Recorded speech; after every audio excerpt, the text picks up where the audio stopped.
Hello everyone, welcome back to the most informative channel on YouTube, and today I'd like to take you on an adventure through one of Berkshire's most popular shopping centres, Reading's The Oracle. At the end of my previous video, I asked you to comment which of the following two video ideas you'd want to see on this channel, slumming for maternity jeans or an in-person shopping centre video.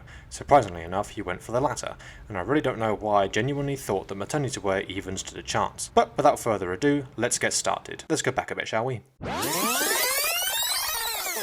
So on Tuesday, the 11th of May 2021, I left my flat, checked the fit in the lift, walked out into a 16-degree heatwave, struggled to get into my car and put a seatbelt on, and drove myself to what seems to be the most secure car park of all time due to it winning 14 most secure car park awards in a row, and the #1 destination for toilets in the early 2000s, The Oracle. Since opening in 1999, it's managed to keep up its good looks and has continuously put its money where its riverside is.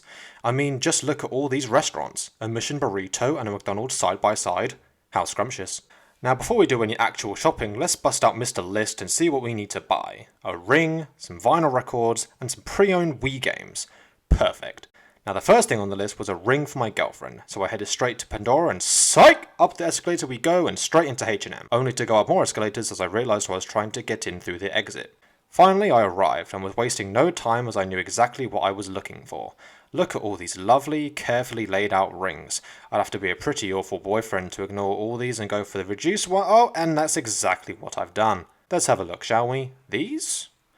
Sure, why not? Already well over the moon with my purchase, but I decided to go upstairs and check out the men's stuff just to have a look. I must say, from the moment I laid eyes on this Justin Bieber jumper, I knew I was in for an absolute rollercoaster of a ride in the reduction aisle. Oh look, a sad cowboy emoji t-shirt, a very relevant Lil Nas X and Billy Ray Cyrus t-shirt, and these horrific t-shirts with an image of cartoon Bieber with some questionable bum fluff. They even managed to make Detroit even scarier. I then left H&M, which I've only just realised spells out the word ham. Next on the list was some vinyl records, and what better place to view overpriced plastic sing-song plates than HMV, the shop that's supposed to be shutting down for years but always manages to reappear, like the skeletons from Jason and the Argonauts. And if you thought I was exaggerating when I said overpriced, yeah, get ready. You can get Pink Floyd's worst album for just £35, or Eminem's worst album for $38. How about Corey Taylor's awful self-titled album, only £40?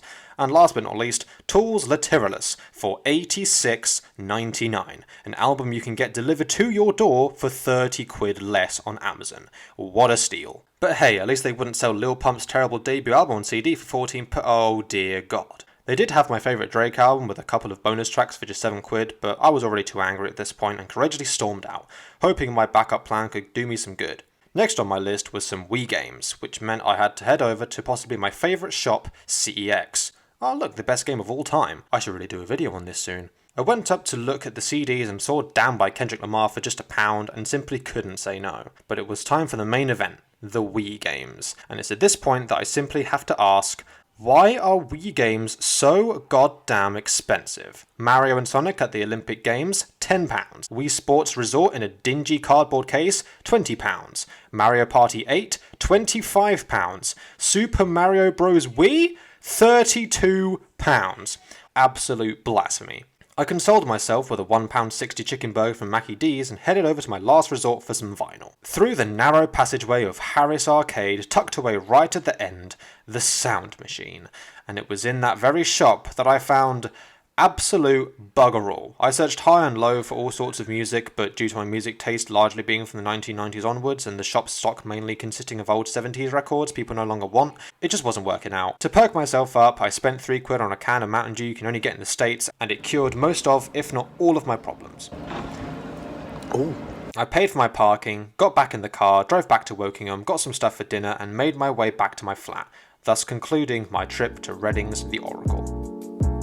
If you made it this far into the video, thank you so much for watching. I know it was a very different style of video for those who are used to my kind of, shopping videos and everything, but, if you liked it, let me know and I'll certainly try and do more of these. The next video is also going to be very different. I teased it in my previous vid and also this one, so I am very excited to get started on that and share it with you. But until next time, have a lovely day and I'll see you then.